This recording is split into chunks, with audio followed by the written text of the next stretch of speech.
curso virtual de las actualizaciones de los diferentes problemas en pediatría. Esta noche tengo el placer de coordinar el área de neurología pediátrica con la conferencia que el doctor Marcelo Román va a impartir durante esta noche.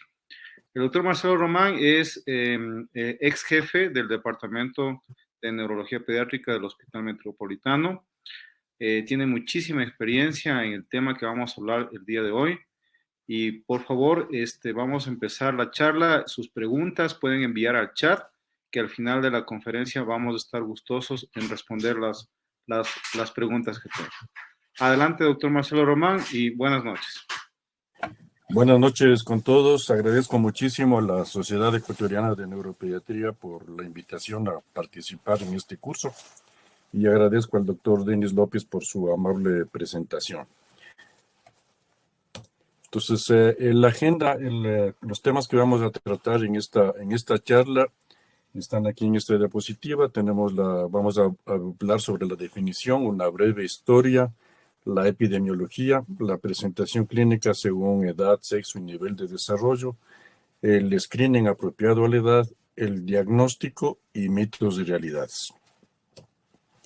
Los objetivos de esta presentación, considerando que esto es un curso, nos interesa especialmente que los participantes puedan apreciar la evolución en la prevalencia, reconocer la heterogeneidad clínica de la presentación del trastorno del espectro autista, familiarizarse con los criterios diagnósticos del trastorno del espectro autista y conocer algunos detalles sobre el screening de trastorno del espectro autista. Otros temas no los vamos a tratar en esto y vamos a abordar ya el tema de la definición. El trastorno del espectro autista es un desorden del neurodesarrollo presente a lo largo de la vida, caracterizado por diferencias en el funcionamiento social y comunicacional y por conductas repetitivas e intereses restringidos. Veamos ahora una breve historia del autismo. Aquí, como dato de interés, en esta diapositiva están viendo ustedes los dibujos o cuadros que hicieron los niños autistas en un concurso que promocionó la Organización de Autismo Europa.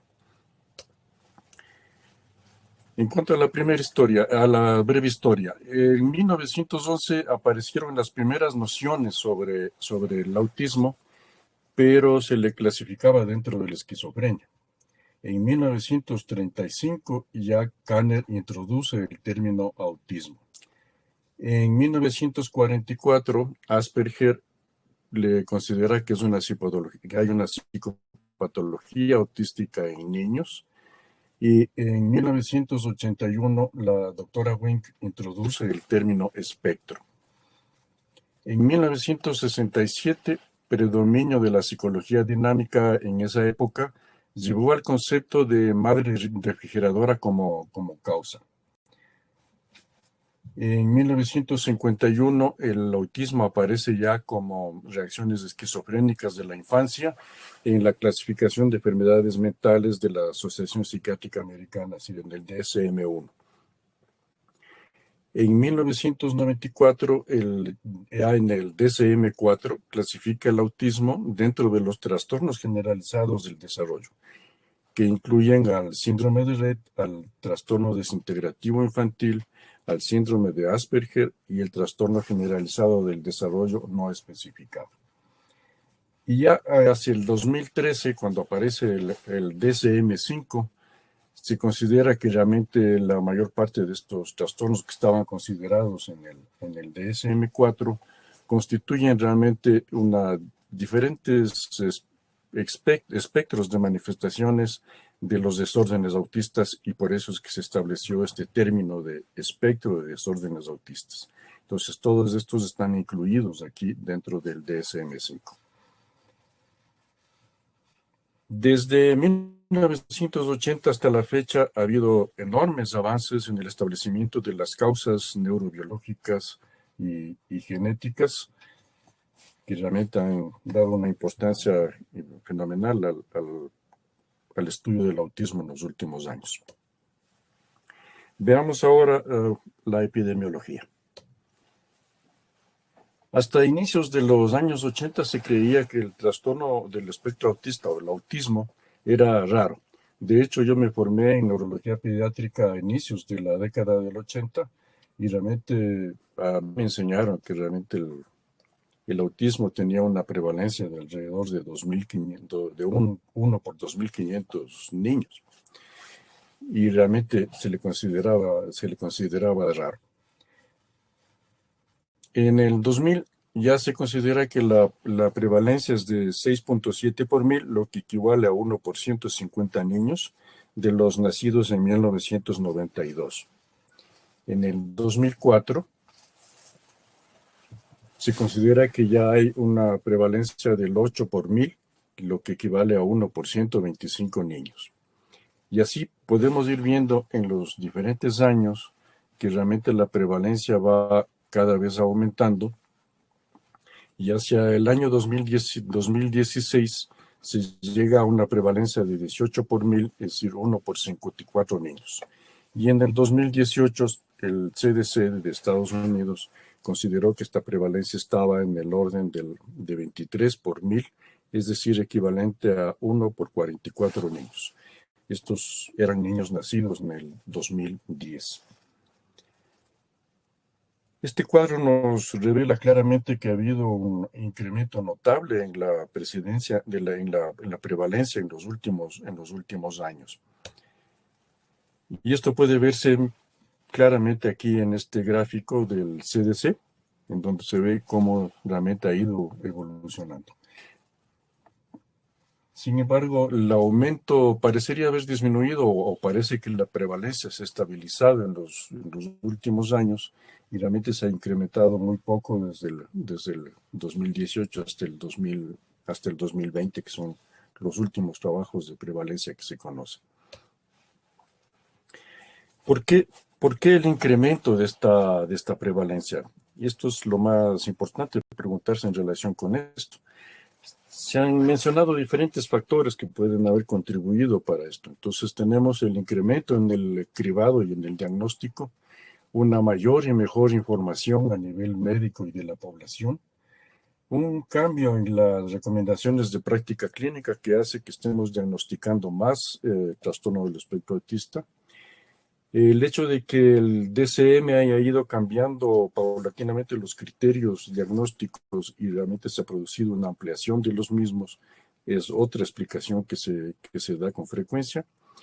La otra es que hay una mayor disponibilidad de los servicios con un mejor conocimiento de los médicos y por lo tanto también se hace un mayor diagnóstico. Otro punto es una sustitución en el diagnóstico. Es decir, yo recuerdo que en mi época, cuando recién empezaba a hacer neurología pediátrica, veíamos casos de deficiencia intelectual, de retardo mental, como se les llamaba en ese entonces, y veíamos que tienen rasgos autistas, y ese era el diagnóstico que se ponía, así se le consideraba como deficiencia intelectual, pero con rasgos autistas, pero no se ponía el diagnóstico de autismo específicamente. Actualmente estos casos ya se reconocen como autismo asociado a deficiencia intelectual. Y así hay en otros casos también una sustitución en el diagnóstico. También se ha mencionado que puede haber una posible mayor incidencia de factores de riesgo biológicos. Por ejemplo, daría la impresión, por lo menos desde el punto de vista empírico, que el hecho de que veamos ahora prematuros más extremos probablemente puede tener influencia en el aparecimiento de este trastorno del neurodesarrollo. Y así también probablemente hay otros factores de riesgo biológico que no los vamos a mencionar. En cuanto a la epidemiología del TEA, podemos sacar las siguientes conclusiones. Primero, el trastorno del espectro autista es frecuente, con una prevalencia estimada en 1.7% en USA y en los países desarrollados. Y si esto lo comparamos con la prevalencia de epilepsia, vamos a ver que la prevalencia del TEA es superior a la prevalencia de autismo. Esto hace que los pediatras y los médicos generales que tratan niños deben conocer sus varias presentaciones, sus comorbilidades para hacer un diagnóstico precoz que permita un mejor resultado en las intervenciones que el niño requiera. Luego de la epidemiología, quedamos en que íbamos a hablar sobre la evaluación de los síntomas y lo que corresponde a una presentación clínica, y en atención primaria a lo que correspondería a un cribado o screening. Entonces, comencemos con la presentación clínica. Los síntomas principales del autismo se agrupan en dos dominios principales. Uno, en lo que tiene que ver con la comunicación y con la capacidad de los niños para iniciar y establecer interacción social. Y el segundo, en la aparición de patrones de comportamiento repetitivos y restringidos. En cuanto a la comunicación e interacción social, se puede esto asumir que corresponden a dificultades en comprender la intención de otros. Hay una disminución del contacto visual interactivo y un uso atípico y mala comprensión de la comunicación gestual. Estos síntomas estarían reflejando un desarrollo atípico de las funciones cerebrales que nos permiten hacer esta comunicación social, establecer el juego intencional y mostrar interés en otros niños. El segundo grupo de síntomas principales están relacionados con el comportamiento repetitivo y intereses restringidos. Estas conductas repetitivas perseverantes pueden reflejar compulsiones primarias o un procesamiento atípico de la información sensorial, que es lo que habitualmente se considera que es lo que provoca este tipo de comportamientos.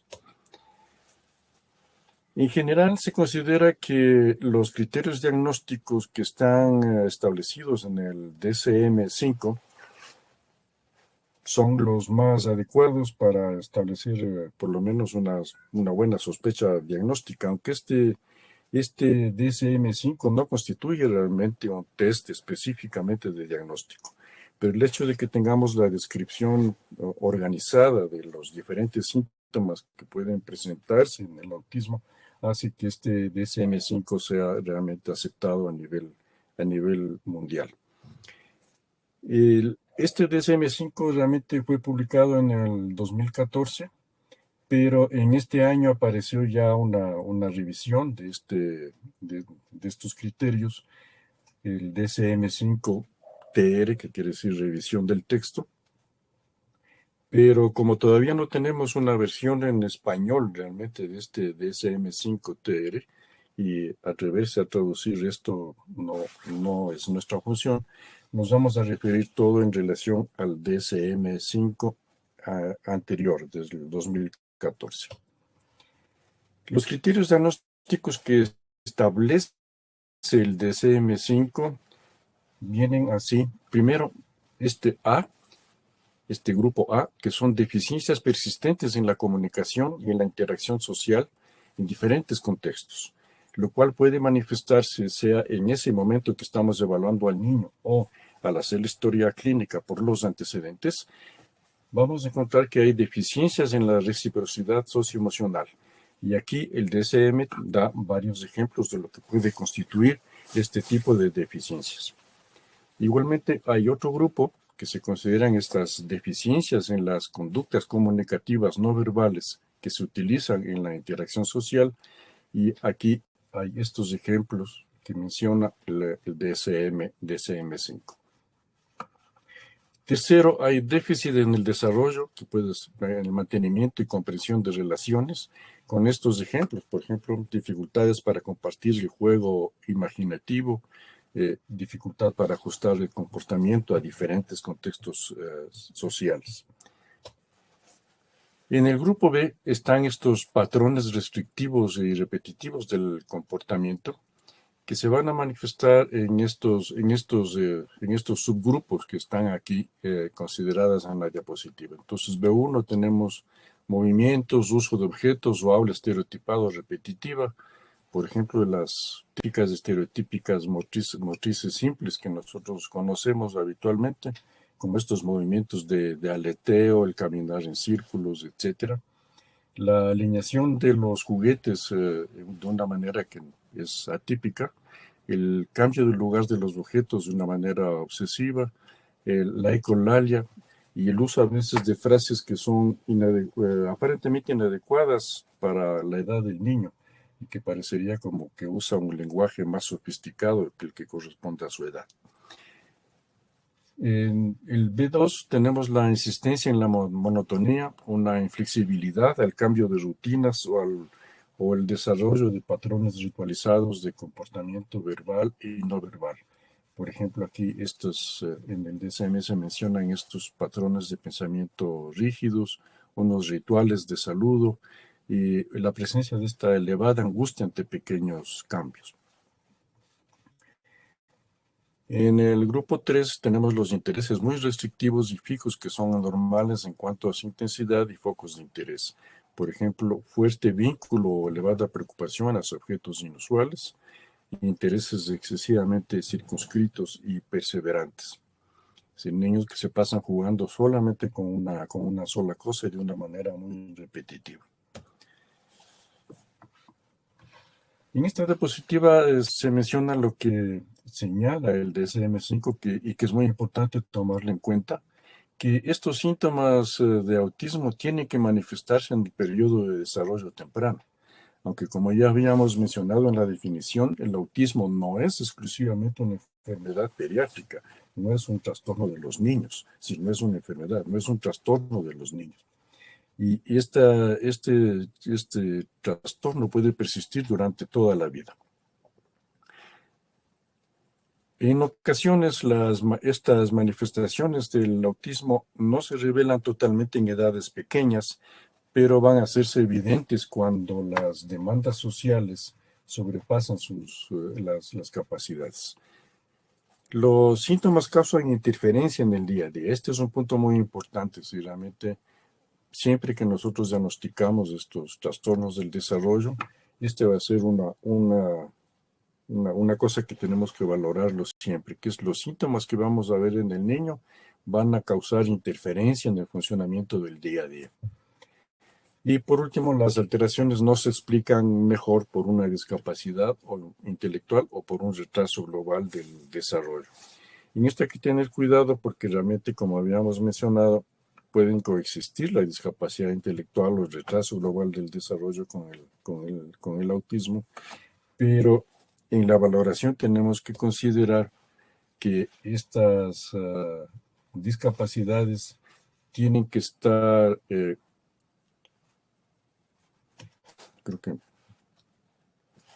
tienen que estar por debajo de la capacidad del niño.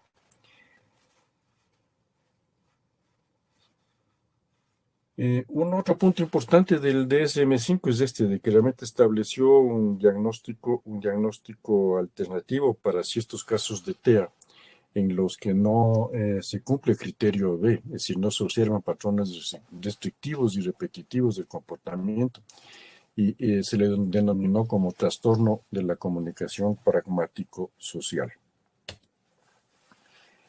Es muy importante también cuando nosotros valoramos a un niño con autismo el calificar los niveles de gravedad de este trastorno. Entonces puede estar dentro de la normalidad con ciertas características peculiares o con su tendencia a permanecer aislado pero sin interferencia dentro del funcionamiento. Que puede haber síntomas subclínicos cuando algunos de estos síntomas o ambas dimensiones no presentan realmente alteraciones significativas. El grado 1, que sería el grado ya más leve de afectación del funcionamiento social, va a haber una necesidad ya de apoyos en ciertas áreas. Y en cuanto a comportamientos restringidos y repetitivos, puede haber interferencia con el funcionamiento de estos niños. El grado 2 ya va a necesitar una ayuda más notable y en el grado 3 vamos a ver que el niño requiere una ayuda mucho más notable. Si ya hay una marcada interferencia en la vida diaria por las dificultades en la comunicación y por la inflexibilidad y dificultades del cambio de foco de atención. Quiero señalarles ahora desde el punto de vista práctico, porque realmente, claro, para un pediatra, para un médico general, utilizar el DSM-5 a veces sale fuera del contexto de nuestra práctica. Pero es importante que conozcamos ciertos síntomas que son destacables en las diferentes edades. Por ejemplo, si un niño a los 6 meses no sonríe o sonríe muy poco y no tiene ninguna expresión de interacción, el contacto visual es limitado, ya nos debería hacer sospechar en la posibilidad de que este niño desarrolle realmente el trastorno del espectro autista y probablemente deberíamos ya remitirle a una valoración especializada. Igualmente, si a los 9 meses no comparte sonidos y no responde verbalizando cuando nosotros le hablamos, no responde sonriendo cuando nosotros nos ponemos en contacto con el niño, ni demuestra otro tipo de expresiones faciales, y tampoco es capaz de hacer ciertas gracias que son típicos de esta edad, como por ejemplo el aplaudir, el hacer ojitos, el hacer adiós con la mano. A los 12 meses no va a presentar poco o ningún balbuceo. Esto ya sería una señal de alarma.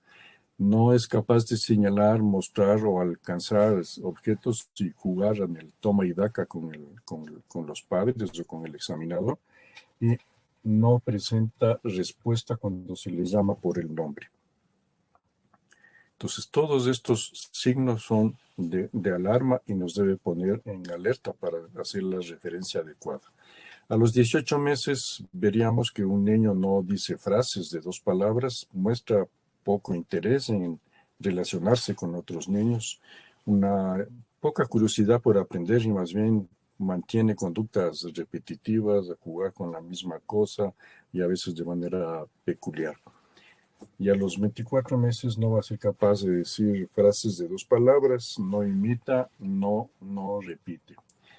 Yo siempre quiero llamar aquí la atención hay muchas veces que los pediatras en los niños que no hablan a los 18 meses, que no dicen estas frases de 2 palabras, les dicen a los papás, no se preocupe, esto ya va a pasar, ya un poquito más tarde ya va a hablar. Pero hay que tener cuidado porque realmente algunos de estos niños van a presentar realmente cuadros relacionados con el trastorno del espectro autista.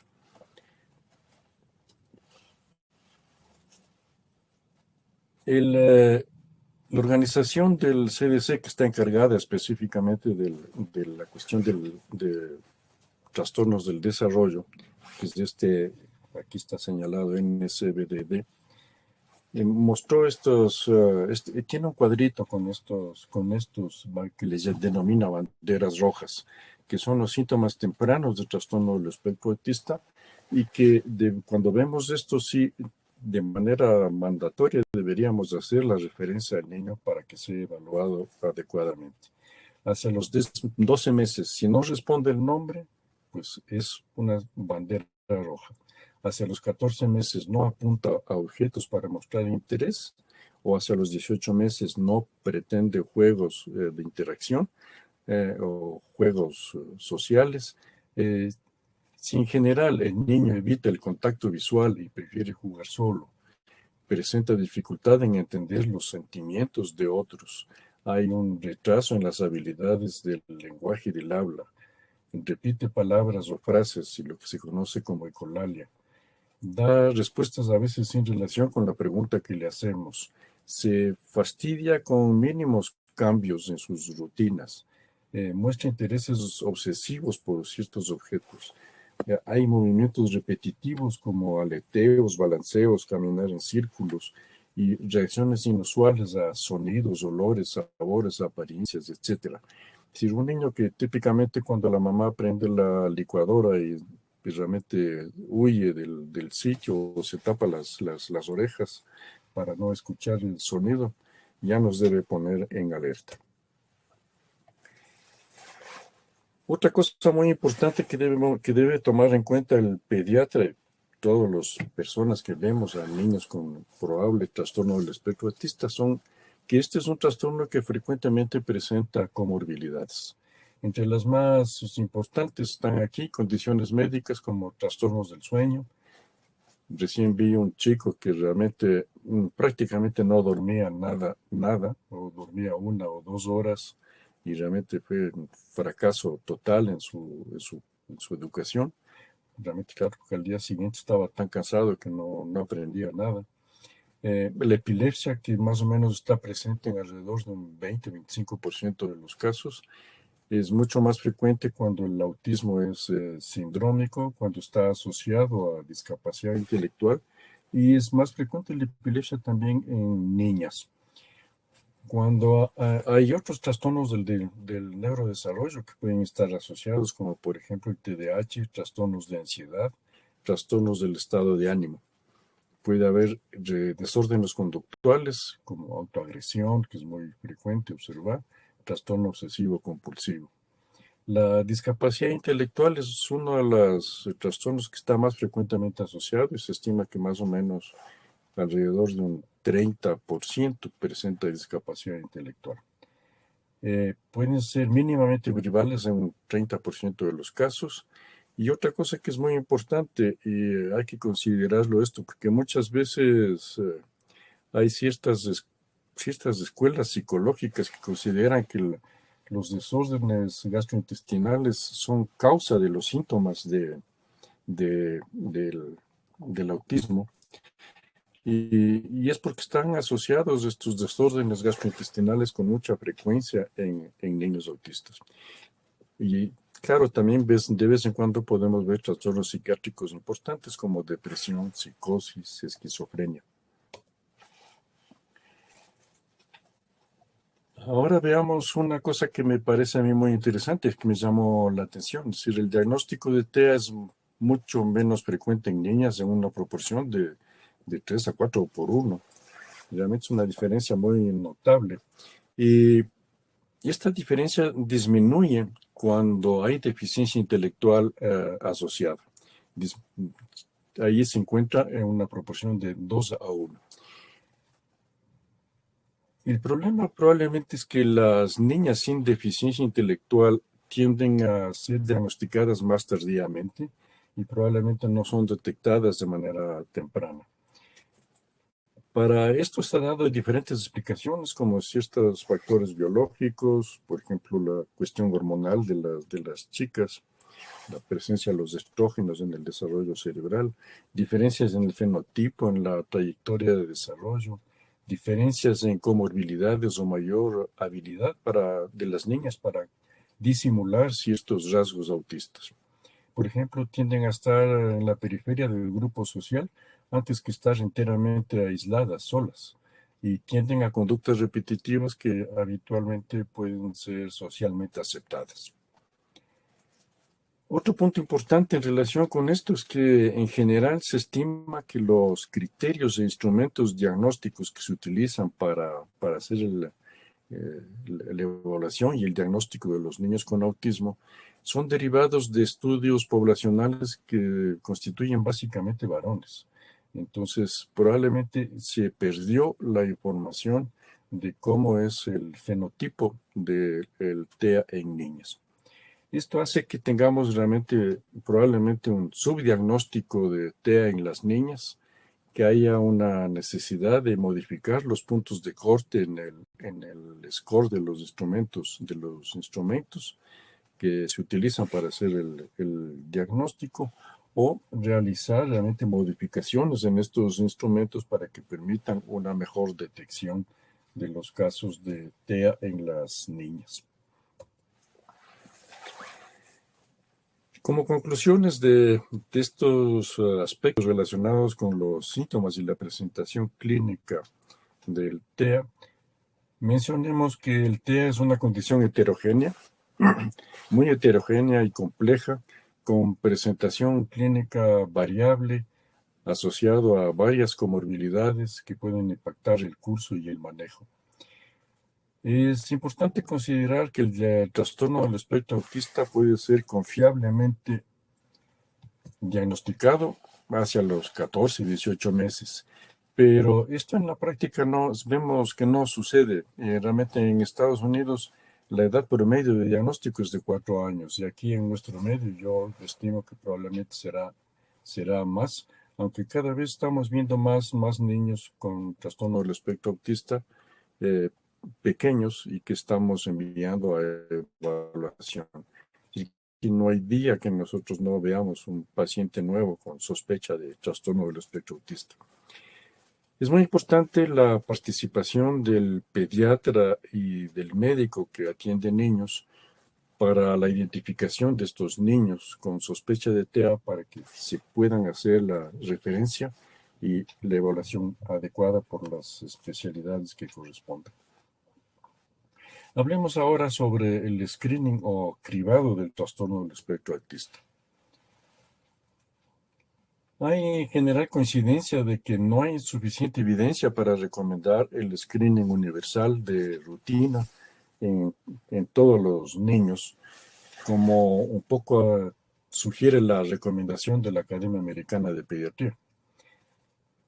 Pero hay que considerar que los instrumentos estructurados de screening sí incrementan la posibilidad de identificación temprana del TEA y de otros trastornos del desarrollo y por lo tanto puede modificar el pronóstico de estos niños si se hacen las intervenciones adecuadas a tiempo.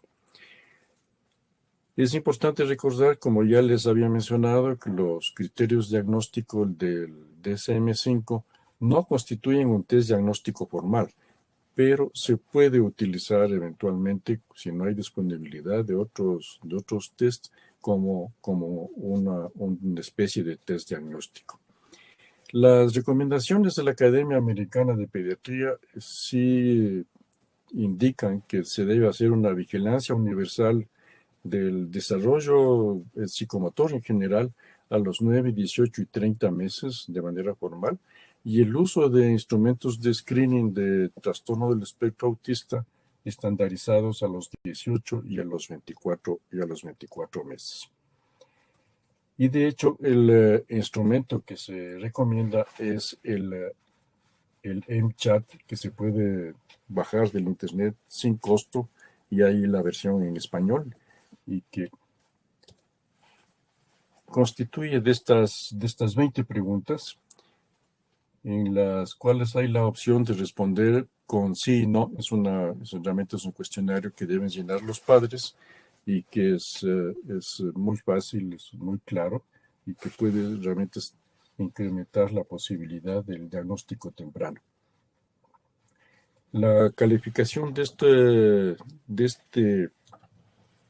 este test en chat nos puede llevar realmente unos 5 o 6 minutos, y quizá exagerando 10 minutos, pero estos 10 minutos de inversión en esta calificación y el poder establecer si es que este niño requiere o no evaluaciones ulteriores específicas, pienso que vale la pena invertir esos 5 o 10 minutos.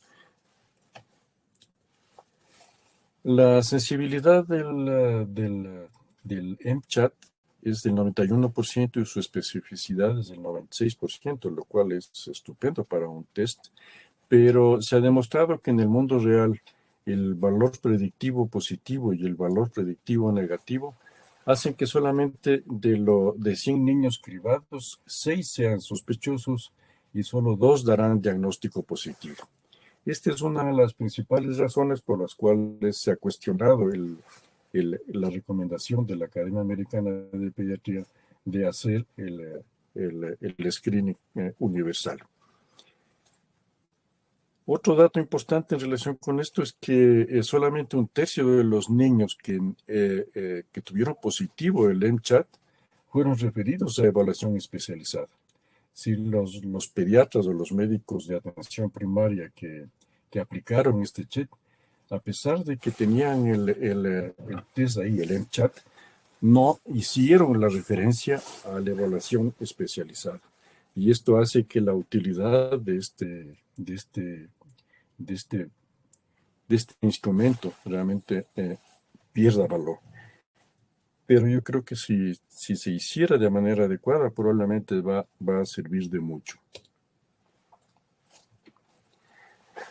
Recientemente se propuso este cambio en la metodología de screening, considerando que este primer nivel de screening con el LEMchat realmente no es muy confiable y se sugirió la posibilidad de hacer un segundo nivel, utilizando estos otros instrumentos que se llaman STAT o RITA, que tienen un poquito de menos especificidad, pero que también son muy sensibles y que en cambio por el valor predictivo positivo y el valor predictivo negativo hacen que tengan un mejor resultado que el MChat.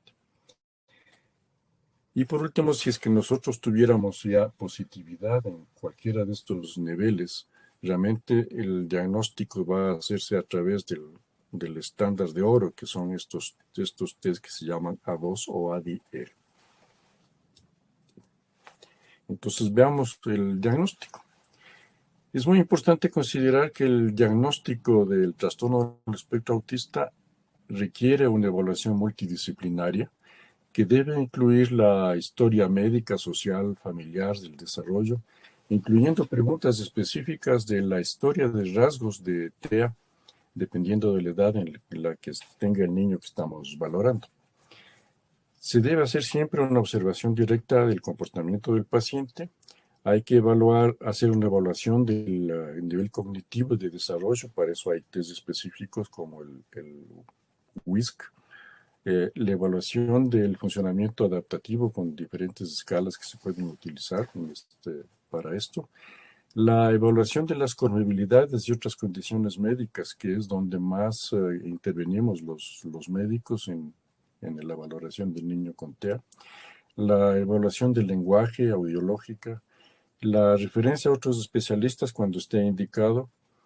Y un punto muy importante es considerar que los estudios de neuroimagen, electroencefalografía, laboratorio, incluyendo la evaluación genética, no deberían hacerse de rutina y deberían hacerse solamente cuando esté indicado. Y nuevamente aquí mencionamos que el estándar de oro en el diagnóstico son estos dos tests, el ADR y el A22. Un brevísimo comentario en cuanto al tratamiento del TEA. Primero, debemos mencionar que no hay tratamiento específico. Segundo, los niños con trastorno del espectro autista requieren o demandan que los servicios del sistema de salud y los del sistema educativo estén en concordancia para tratar de proporcionarles la mejor ayuda que sea posible. El tratamiento debe ser individualizado, enfocado en los síntomas principales para promover la independencia funcional y reducir los problemas de conducta.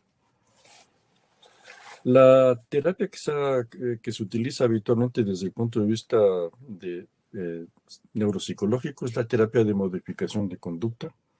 Y dentro de las modalidades que hay de terapia de modificación de conducta, la evidencia más fuerte está en relación con el LAVA, que es análisis aplicado del comportamiento. Son las siglas en inglés, por eso se llama AVA. Otro punto importante, y aquí es donde nosotros más intervenimos, médicos generales y neuropediatras, es en el tratamiento de las comorbilidades. Si el niño tiene epilepsia, va a requerir tratamiento específico. Si está asociado a un TDAH, va a requerir tratamiento específico. Y un punto muy importante en donde la participación del pediatra, del médico general es súper importante, es que esto de que en los niños se resiente diagnóstico, el drama que representa el diagnóstico de autismo para la familia es dramático realmente, y es importante que nos dediquemos un tiempo para responder a las preguntas e inquietudes que puedan tener los padres. A continuación quiero, antes de terminar, hacer un poquito de propaganda, porque realmente es una especie de complemento de lo que estamos hablando aquí en este momento en relación con tratamiento. Y el día martes próximo, la Sociedad Ecuatoriana de Neuropediatría organizó una controversia conjuntamente con Laboratorio Sabot, en el que el doctor Bolívar Quito, que es un neuropediatra de Cuenca, nos va a hablar sobre tratamientos alternativos en el trastorno del espectro autista. ¿Tienen evidencia científica estos tratamientos? Esto es muy importante porque realmente ustedes van a encontrar, sobre todo en el Internet y en diferentes sitios, una serie de tratamientos, y es muy importante que tengamos una mejor idea sobre esto. Así que cordial invitación para que ingresen. La Sociedad de Pediatría les puede proporcionar este dato o directamente en el chat de la Sociedad de Neuropediatría. A continuación, y para ya prácticamente terminar, quiero hablar un poco sobre mitos y realidades. En realidad hay muchísimos mitos, creo que son innumerables realmente los mitos que existen en relación con el autismo. Y aquí yo he tratado de escoger solamente unos 6 que son de los más frecuentes, de los considero los más importantes. El primero es el tema de que las vacunas causan autismo. La verdad es que no hay ninguna evidencia que ni siquiera haga sospechar esto. Yo les recomiendo que en la página de la Academia Americana de Pediatría, que también se puede poner en inglés, hay una lista de estudios científicos que avalan este criterio. Segundo, un mito que es muy frecuente es que los autistas no pueden formar relaciones. Y la verdad es que la mayoría quieren relacionarse con otros, pero tienen dificultades por sus diferentes problemas. Pero realmente hay, por ejemplo, en este trabajo se demuestra claramente el interés que tienen los autistas por tratar de relacionarse con otros, pero les cuesta, y esto es una cosa que hay que ayudarles para que puedan cumplir adecuadamente. Tercero, lo que ya habíamos mencionado por ahí en algún momento, el trastorno del espectro autista es causado por mala paternidad. Aquí debería decir más que paternidad, mala maternidad, porque es a la pobre madre a quien le han echado la culpa del autismo. Y a alguien se le ocurrió que realmente estaba causado porque la mamá no era una madre fría, que no mostraba afecto por su niño, que no se interesaba en su hijo, y le pusieron este nombre de madre refrigeradora y otros términos parecidos. Pero la verdad es que el trastorno del espectro autista no tiene nada que ver con este tipo de cosas. Y el autismo claramente es un trastorno que está causado por un mal desarrollo cerebral. Cuarto, otro mito es los autistas no pueden tener una vida independiente. La verdad que con una adecuada educación muchos autistas pueden llegar a incluirse en la sociedad y ser personas realmente útiles. Quinto, las personas con trastorno del espectro autista tienen capacidades especiales, y esto surgió básicamente desde el cine, creo yo, realmente, porque realmente hay muchas películas que han demostrado que ciertos autistas tienen estas capacidades. Hay esa célebre película con Justin Hoffman, Rayman, en la que se mostraba que el protagonista tenía una capacidad especial para predecir o adivinar el número que iba a caer en una ruleta, y le hacía ganar mucho dinero a su hermano. La verdad es que solo el 10% tienen habilidades especiales, bien sea para la música, para algún tipo de arte, para matemáticas, etc. El sexto mito que escogí yo son los pacientes con TEA no tienen sentimientos o son incapaces de mostrar afecto.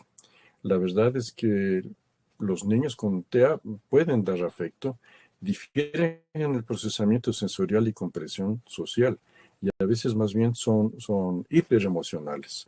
Y realmente no es nada raro que estos niños sean muy pegados a alguno de los padres, y a veces les dan pero unos abrazos que son excesivamente fuertes. Como conclusiones, para finalizar, el trastorno del espectro autista es un desorden complejo, heterogéneo. Hay evidencias de que una intervención temprana e intensiva es crítica para el pronóstico a largo plazo. Con las altas tasas de prevalencia y los pocos servicios especializados disponibles, los pediatras y los médicos que ven niños están llamados a tener un rol más activo en la identificación y manejo del trastorno del espectro autista. Y el rol de los pediatras debe incluir una mayor participación en el soporte de las familias y en el manejo de algunas de las comorbilidades.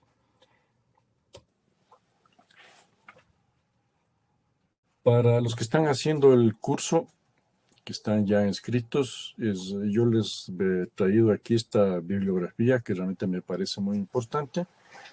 Dentro de la numerosísima bibliografía que uno puede encontrar en relación con el autismo. Entonces, básicamente aquí me he referido a que es una revista que es Pediatrics in Review. Acá la otra que es Pediatrics. Aquí que es de Seminars in Pediatric Neurology, que son artículos que se pueden conseguir, entiendo que sin costo. Yo, por lo menos lo de Pediatrics creo que se entiende es sin costo, y este de Seminar también es sin costo. La evaluación que consta aquí en esta revista Continuum, que es de la Academia Americana de Neurología, creo que esa sí tiene costo. Y por último, es muy importante también esta página de internet del CDC sobre el espectro del desorden autista. Así que yo sí les sugiero realmente fuertemente que por lo menos estos dos artículos de Pediatrics in Review y de Pediatrics los revisen. Realmente el pediatra debería revisar esos artículos porque considero que son muy, muy importantes. Muchas gracias y estamos abiertos a las preguntas.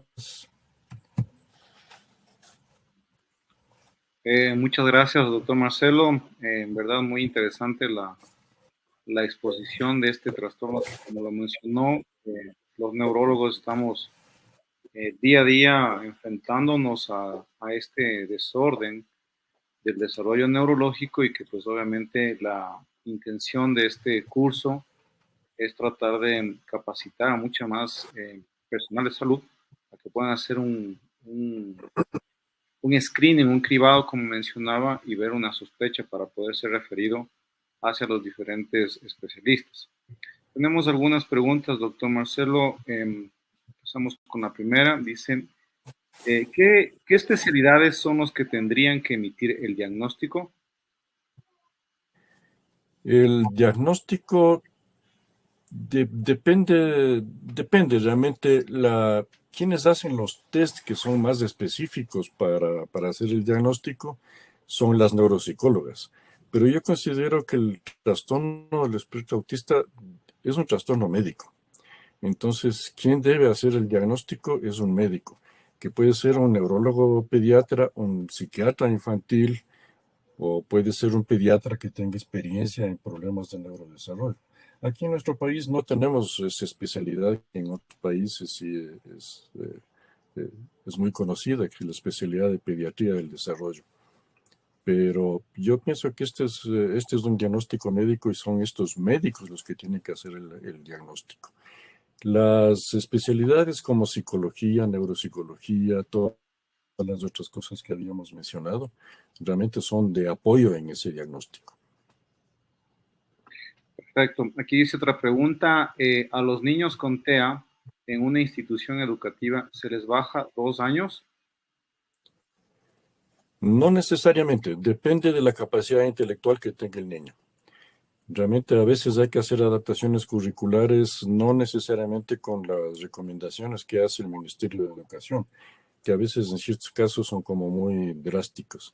Sí, yo pienso que ahí hay que valorar individualmente cada caso, no el hecho de que tenga el diagnóstico de autismo y ponerle adaptación curricular nivel 2 o nivel 3. Es decir, hay que valorar cuáles son las comorbilidades y cuáles son las necesidades específicas de cada niño.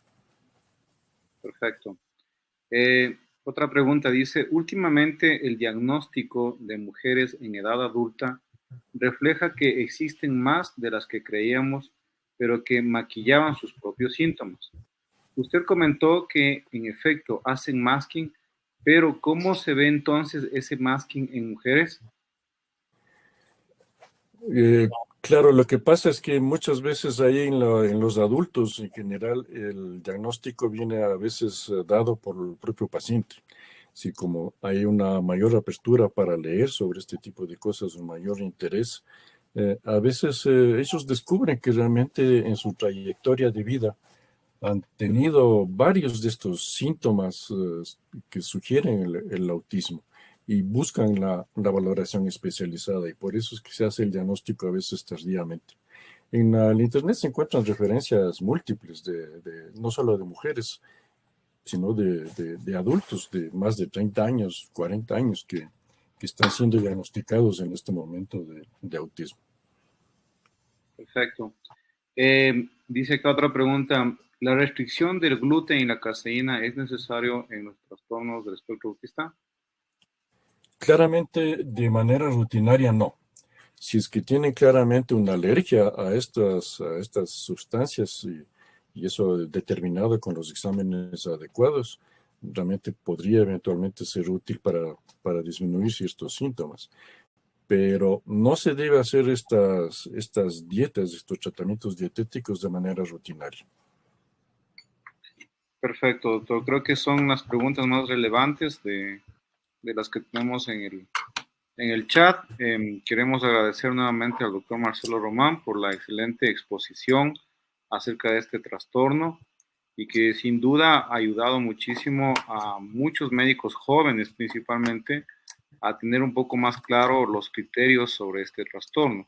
Como usted muy bien lo mencionaba, en años anteriores, este trastorno era prácticamente desconocido, pero hoy en día estas estadísticas epidemiológicas que vamos viendo el día a día de ver muchos más casos por más conocimiento por parte del personal de salud, es interesante que la gente joven vaya aprendiendo y vaya diagnosticando en ese sentido ya este trastorno. Queremos agradecerles a todos los participantes en esta noche y nuevamente muchísimas gracias, doctor Marcelo, y estamos en contacto. Muchas gracias a todos. Gracias a ustedes por la atención.